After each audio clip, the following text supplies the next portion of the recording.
Everyone says that living in the South is more peaceful and more laid back, but it could be detrimental to your cardiovascular health, such as hypertension, otherwise known as high blood pressure. So, what is blood pressure? Blood pressure is the force of blood against the walls of arteries. It's created by the heart because the blood pumps through the heart. There are two different kinds of blood pressure, systolic and diastolic. Systolic blood pressure is the pressure against artery walls as the heart contracts and pushes blood back into the arteries. It's also known as the top number in your blood readings. Diastolic blood pressure is pressure against the artery walls between each heart contraction. It is the bottom number in the readings. So systolic is top number, diastolic bottom number. Top, bottom. So what is hypertension? Hypertension is when the top number, the systolic blood pressure, or the bottom number, diastolic, is higher than it should be in a normal setting. When you have hypertension, your heart is going to pump harder and move blood through the body faster, thus damaging the blood vessels, the heart, increasing the risk of stroke, heart disease, and kidney disease. It is most common in the South. So that's where my intro line came into play. A study gathered between 1988 and 1994 of 6,278 U.S. residents between the ages of 40 and 79 that proved that Southern life affects hypertension in a negative way. So despite everyone saying, oh, it's so laid back in the South, like it's so nice, it's so peaceful, you're going to have a higher risk of cardiovascular disease. Based on the population of the American citizens who were tested for this disease, 49% of white males are affected by hypertension in the South. 36% of black males are affected by hypertension. 23% of black women are, and the same rates for white women are the same in the South as they are in the North. So there's no difference between them, but all the other ones is higher, substantially higher in the South between the ages of 40 to 60. For the middle-aged population of 40 to 59, there was a significant difference between the Southern rates and the Northern rates for hypertension. 49% of white males in the South suffer from hypertension, 36% of black males suffer from hypertension, 23% of black women do, but the rates for white women in the South and the rates for white women in the North are the same. There's no difference between the two. For the older age group, the 60 to 79-year-olds, hypertension is still prevalent in the South, but it is not as significant as it was based on the middle-aged generation. Both black and white males in this age group have higher risk for hypertension if they live in the South, and researchers associate this with socioeconomic factors, lack of education, and limited access to healthcare. Unfortunately, hypertension is not curable, it's only treatable. So the three best ways to help treat your hypertension in the South would be active intervention, patient education, and healthcare access for individuals. With these three things, it would lower the risk for hypertension in the southern states.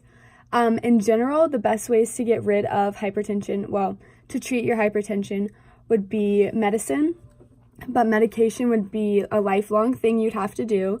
So as soon as you become hypertensive, you would need to go on your medication, and the doctors usually only put individuals on medication if your hypertension is extremely abnormal. Otherwise, you can take care to change your eating habits, change your exercise habits, work out more, and just take your blood pressure readings throughout different times of the day. Because if you're able to control and lower your blood pressure, otherwise known as hypertension, you can decrease your heart disease risk, kidney risk, and strokes.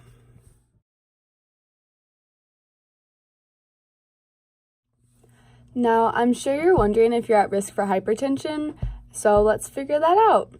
There's no one actual cause for hypertension, but there's many factors that can contribute to your risk of hypertension. There's 5 major ones, such as smoking tobacco, being overweight, excessive sodium intake, lack of exercise, alcohol, and genetics. So for number 1, for the 5 major causes, is smoking tobacco. Smoking tobacco is single-handedly the worst thing you can do for your health. It constricts blood vessels, stimulates the heart, and increases the rate that fat deposits occur within the artery. It also increases the destruction of the arteries caused by blood pressure. The second major factor is being overweight. Being overweight increases your blood pressure because the body must increase the blood volume and the number of capillaries to supply the fatty tissue. Your heart works harder when you have more fat on your body, so if you lose weight, it would lessen the strain on your heart. It also restricts cholesterol and saturated fat. This will diminish the buildup in the inner lining of the blood vessels, so you would maintain a healthier weight.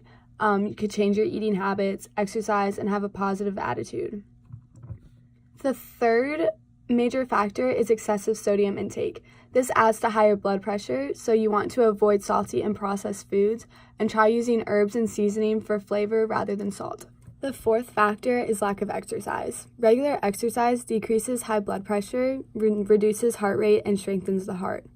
You should use physical activity that is rhythmic and repetitive, such as brisk walking or jogging, because it is best for building cardiac fitness. The fifth reason is alcohol. Consuming at least 2 drinks a day can have a harmful effect on your blood pressure, thus causing hypertension. In conclusion, you want to make sure you take care of your body, so diet, exercise, and even take weekly blood pressure readings.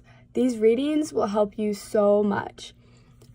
They can help you determine whether or not you have hypertension early. So if you take it like 3 times a week and then all of a sudden your numbers start going up, you should go see a doctor immediately to help start getting your treatment, or they can tell you if you need to go on medication or if you can just change your habits on how you do daily. I hope this video helps give you new information regarding hypertension and ways to deal with it and prevent it. So if you liked my video, like and subscribe. Follow me on Instagram, kendall.morrison with 4 N's, and toodles!